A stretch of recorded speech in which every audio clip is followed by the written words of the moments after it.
Good morning, everyone. Welcome yet again to another series of daily reflections during COVID-19. I am feeling relaxed despite, this lockdown period is really hectic. I have a lot more work than I've ever had before, as I'm sure you do. There's continuous Zoom calls all the time, and it's hard to keep up. There's so much that I want to be part of, but I guess it's similar to real life where you want to be in many places at the same time and there's just not enough time.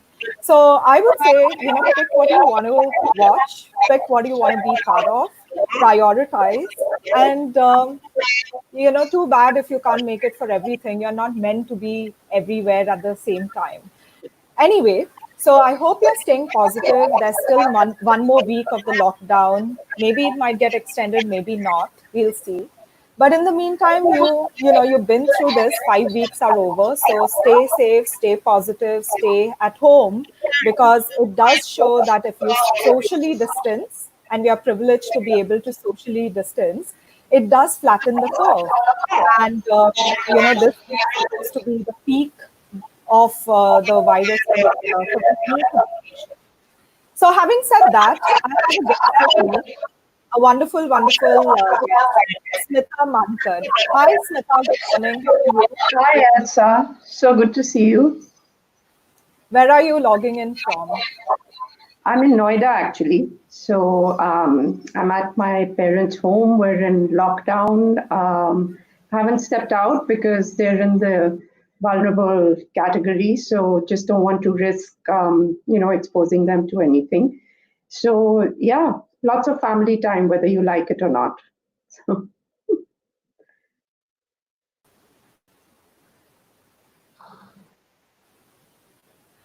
hi, you Hi. there?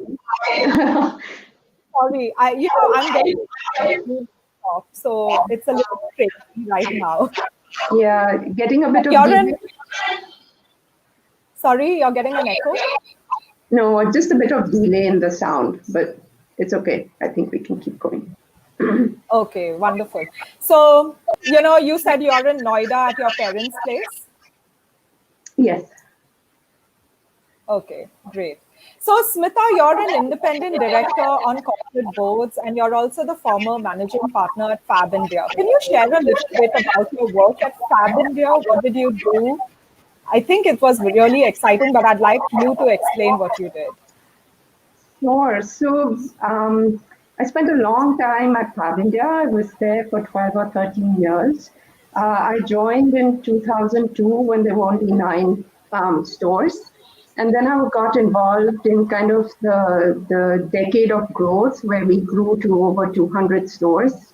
And I got the opportunity to do absolutely everything in the company, international business, domestic sales, product development, systems and processes, absolutely every aspect. But the most exciting part was working at the grassroots with the supply chain and the craftspeople and the artisans. And we had created a model called the community-owned companies, where we made craftspeople shareholders, and that was very powerful because it gave true value to the words inclusive capitalism, and gave them a share of the profit. So it changed our relationships, it expanded our footprint, it gave them, the artisans, a sense of ownership in the business, and it worked beautifully. So that was a very special time. And then I was also involved with the organic food and wellness products. So that was a long stint at Fabindia. You have a vision of providing livelihoods to 1 million rural women. And this whole period and stint with Fabindia has really given you the exposure into, rural livelihoods, rural skilling. Can you share a little bit about, why you believe it's so important and why, skilling 1 million women, and how do you go about doing it? Because it's easier said than done, isn't it? Absolutely. So two great question, and there are two parts to the answer. The first is it's really important, and I think even more so now, like COVID has really brought into focus how vulnerable our urban poor are and our communities of migrant labor and daily wages.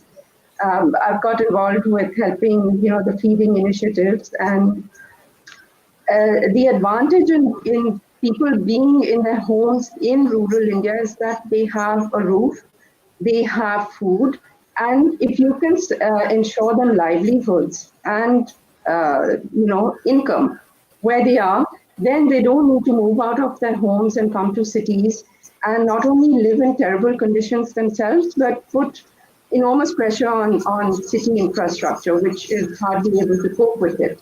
So more and more, it's important to keep things local, produce local, buy local, and kind of balance out this industrialization and globalization model that we've had for the last 40, 50 years with a little more strengthening of our rural economies and rural infrastructure. And it would really help people all around, and how do we go about it? It's very collaborative. It's very much co-creation of jobs.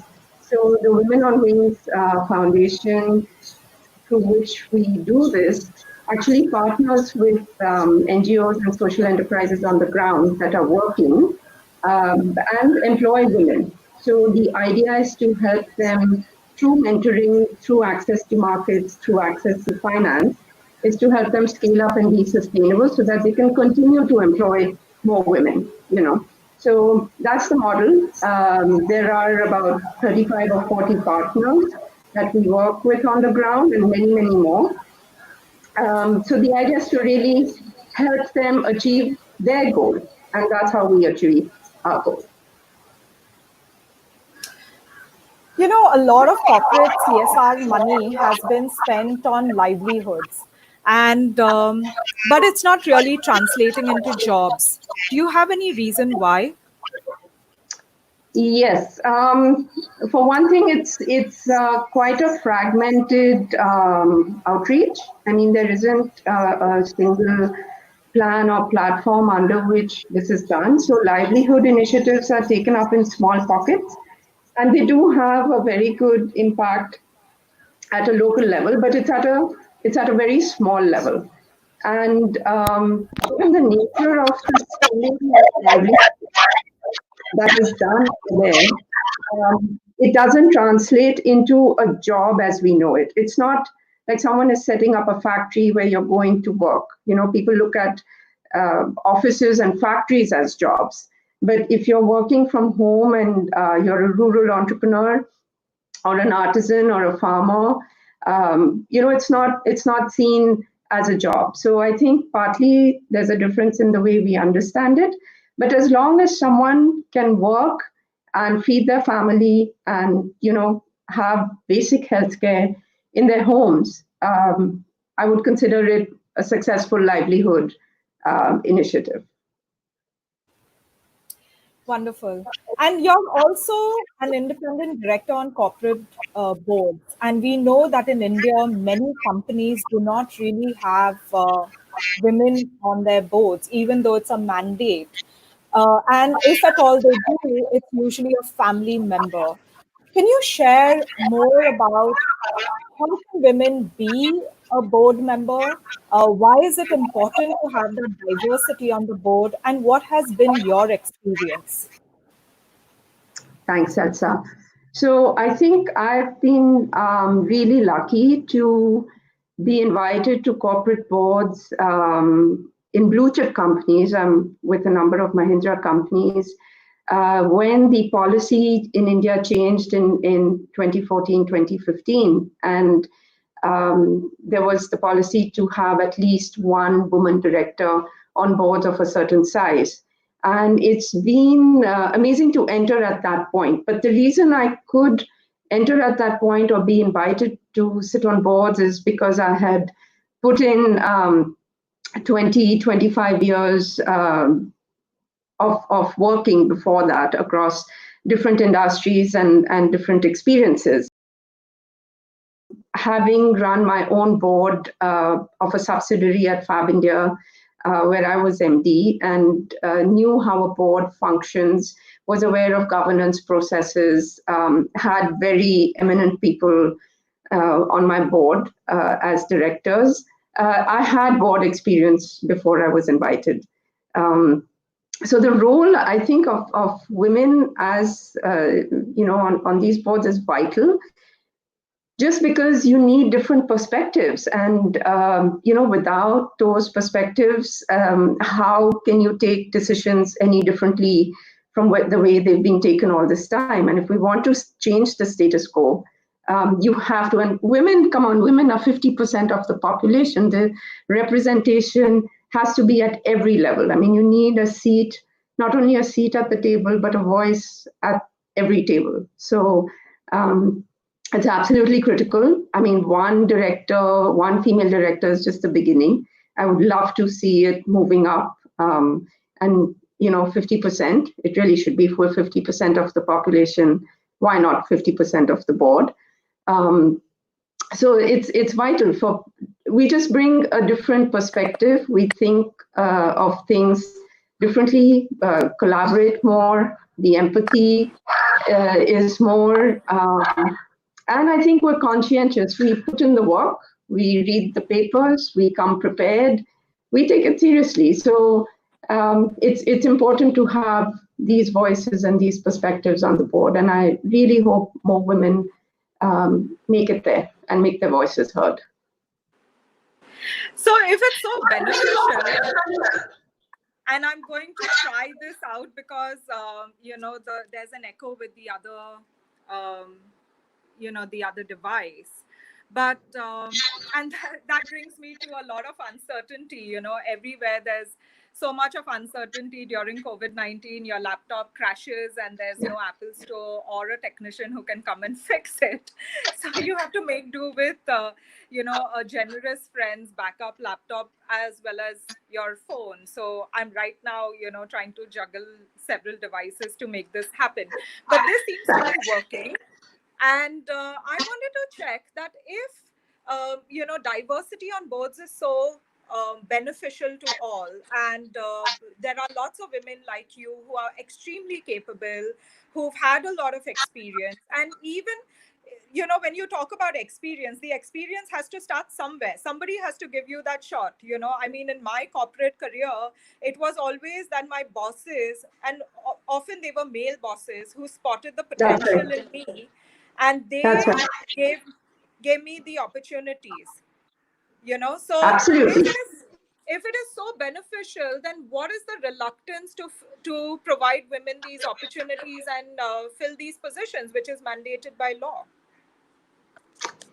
One is, I think it's just people get comfortable, and making any sort of change does not come naturally. It does not come easy. You have a group of people on the board that you're comfortable with. Unless you're really committed to empowering women as a mandate, everyone has the policy, but you need to convert that policy into action, and not just talk about it, but really walk the talk. And ultimately, if you start to see the benefit of it, you will do more of it. But you're absolutely right, you have to take that first step and give that diversity the respect, that it needs. And we're talking of women, but diversity comes in so many forms. And do you actually have, I think the bottom line is, do you have multiple and varied opinions? Are you willing to listen to those opinions when they come? Are you open to listening? I think being open to listening is a huge requirement to making that change. And maybe we still have some ways to go on boards that haven't done it, because maybe they're not listening to these voices. So slow and steady. I know we're all in this together. So each of us is doing our bit. And yet in Fabindia, you were responsible for making those rural women shareholders in the company, right? So So that That's means it right. is possible to That's think right. differently and to Yes, share the wealth and share the opportunity. um, uh, that's right. And we had an artisan representative on the board of these supplier companies. It could be a woman, it could be a man. It was just, whether how good the fit was for them. So yes, we gave them representation on boards. We gave them an opportunity to hold shares and be involved in the working and decision making of the company. Otherwise, that is something that is not transparent to people down the line, and especially people in the last mile. So for them, it was, and we used to do a fabulous, there was an annual general meeting every year where all the artisans would come and we would talk to them and we would share with them how the year had been, how sales had been, what were the plans for the next year.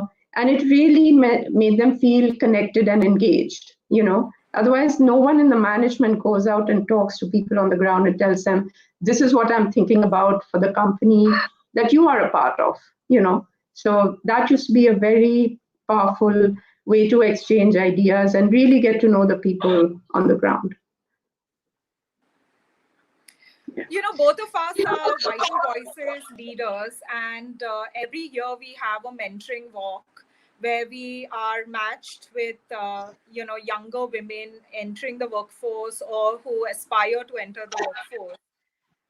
But apart from that, I know you also mentor at two other programs, the Devika Leaders and one more. So Yeah, can you yeah. share a bit about why mentoring is so important and why more successful women should invest in the next generation of leaders? Yeah, absolutely. I mean, honestly, Elsa, I had not heard the word mentoring till I was past, I don't know, I was past 35, you know. I was maybe even closer to 40. I had been through the large part of my career without knowing this word in its formal sense, the way we know it now. And I realized I did have mentors. Like you said, many of my male bosses were mentors. They gave me the opportunities, which allowed me to have the career that I did. But it's so important because if there was someone in the days of my early days of my career who could have guided me, who could have told me, um, these are things that might happen. These are situations you might come up against. This is how you might want to think about it. Not telling me what to do, but just kind of guiding me on how to approach it. Common problems in the workplace, politics in the workplace, being passed up for promotions, being passed up for opportunities because a male colleague got it. I mean, this has happened, to all of us through our careers. And there was nobody at that time who could share their experience, or who did, another woman.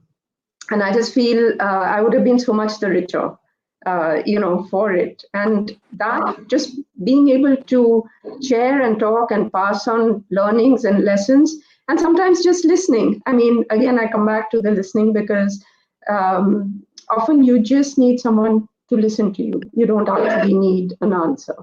And those are that's the power of mentoring. And not just older women, younger women, or at different stages of your career, but the peer mentoring for me has been incredible. I mean, my group of Fortune mentees at Vital Voices, at the Global Ambassadors Program, have been incredible mentors to me as peers from around the world. You're part of many networks, and I'm sure the peer mentoring and the way we reach out and connect effortlessly without there's no agenda. You reach out for help, you'll get it. It is such an incredible and empowering feeling. So all around, I'm a big champion for mentoring.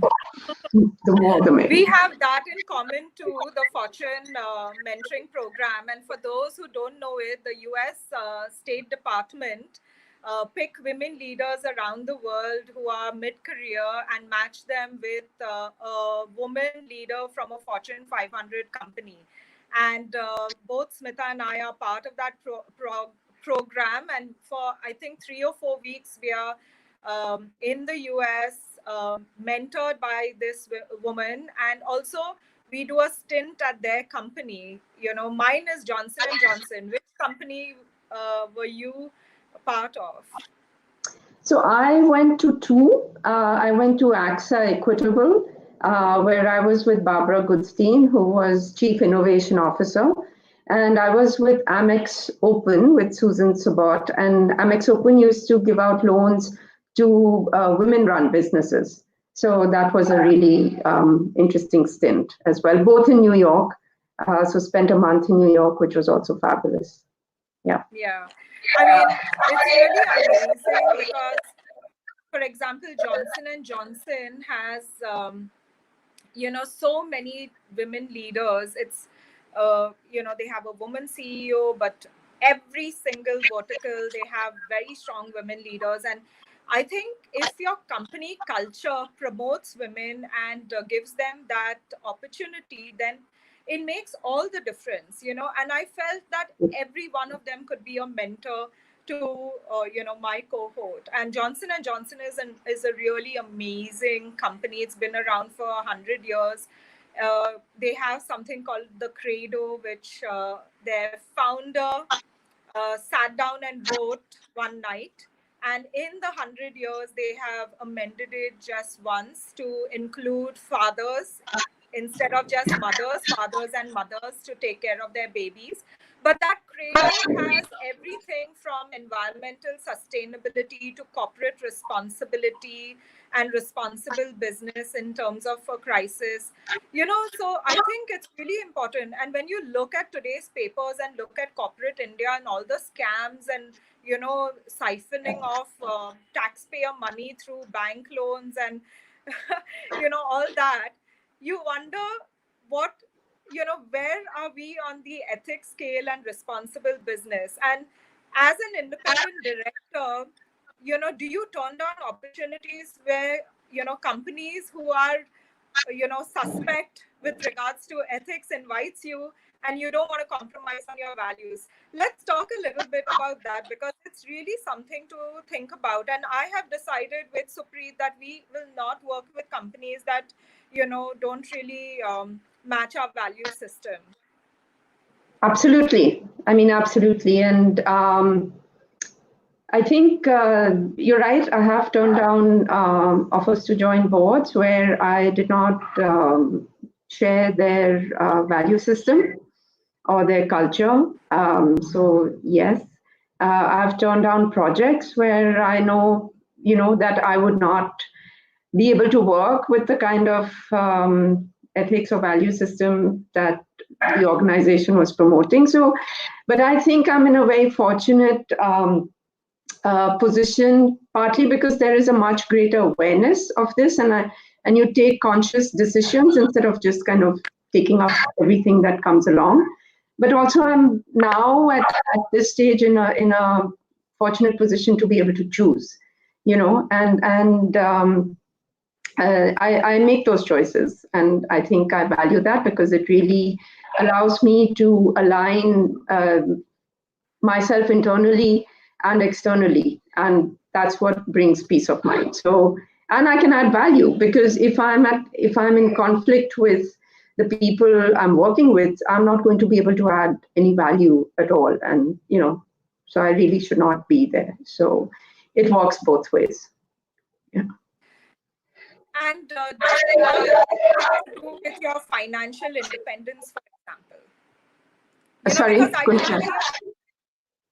I do believe that every woman needs to be financially independent, and that really makes a difference, in the ability to turn down offers, to make your choices.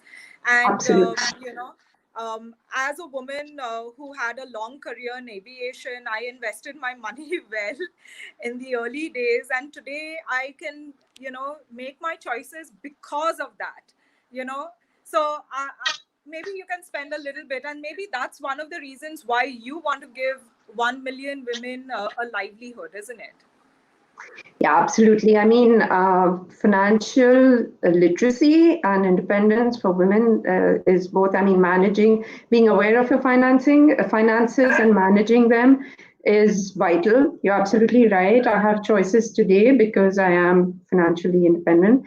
I've been working since I graduated, so and I haven't stopped. So that is something that has really seen me through.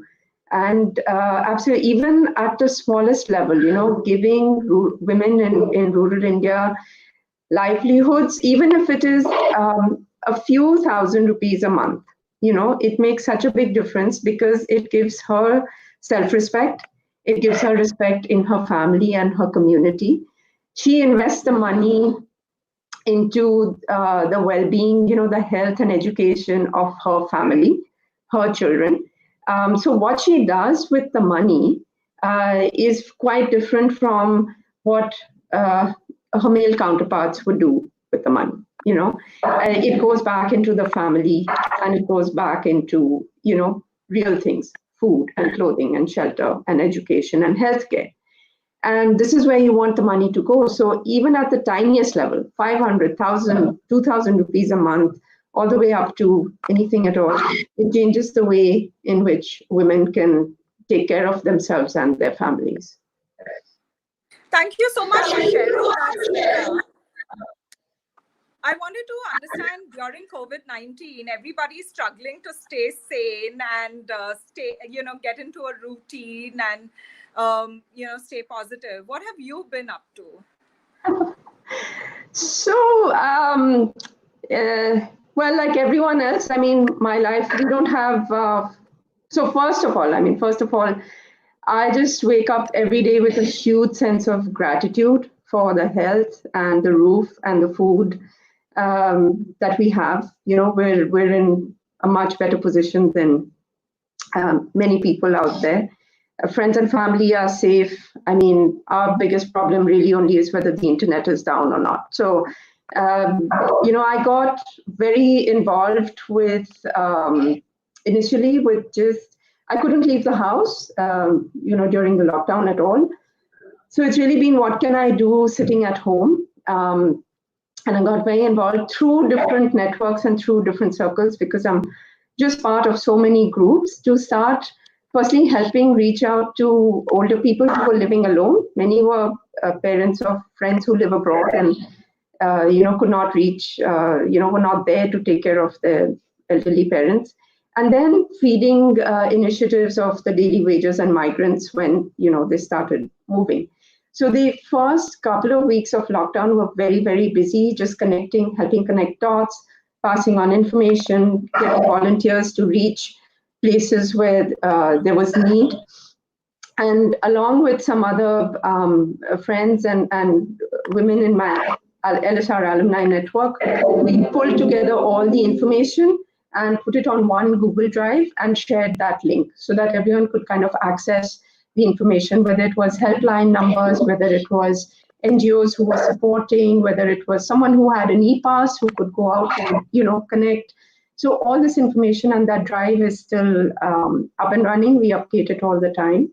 But otherwise, life is a combination of housework and Zoom calls a lot of the time. So all the outdoor traffic has moved indoors and it's moved online. So we're doing everything on Zoom, right from exercise videos to meditation to connecting with school friends to watching concerts. Of course, all my board meetings, every company I'm on the board of, we're doing board meetings through video conferencing, which is allowed. So, and lots of webinars, lots of very helpful, insightful webinars that are being done by whether it's KPMG or PwC or Vital Voices. So I tune into a lot. It's a lot of traffic. I also realized in all of this, there was a lot of activity, and I wasn't giving myself some of the downtime that I thought I could. This is, an incredible opportunity. If we don't take this opportunity now to really slow down and rethink and revisit our purpose and the way we're living life, I think it would have been an opportunity lost. So now I'm making a conscious effort to kind of clear my plate a little and really take the time to slow down a little, We don't know how long it will continue. Things will open up slowly. Um, yeah, I think conscious consumption, conscious production, um, a lot of things on my mind in terms of what I want to do differently in my life on the other side of this. So that's how it's busy. I like with you, life's being very, very busy, but also time to really introspect and think. And I'm really hoping we learn the lessons as a whole, as humanity as a whole. We learn the lessons from this that we've been meant to. We've been given a chance to stop and think. So I hope we do that. Well, on that note, thank you so much, Smita, for joining us this morning and sharing your experiences. It was a fascinating conversation, especially with talking about women on boards and Fabindia and livelihoods for rural women. I absolutely agree with you that we can reflect more on what our purpose is, and once this is over or we are allowed to have a relatively normal life, we can focus on that and live sustainably. So thank you very much for joining us. Thank you so much, Elsa. That was really nice. Great talking to you. Thank you. And for everyone Thanks. else, tomorrow we have Sunita Wazir from Unilever. She's the Global Wellbeing Manager. So do join us. Her story is absolutely interesting as well. Thank you. Thanks.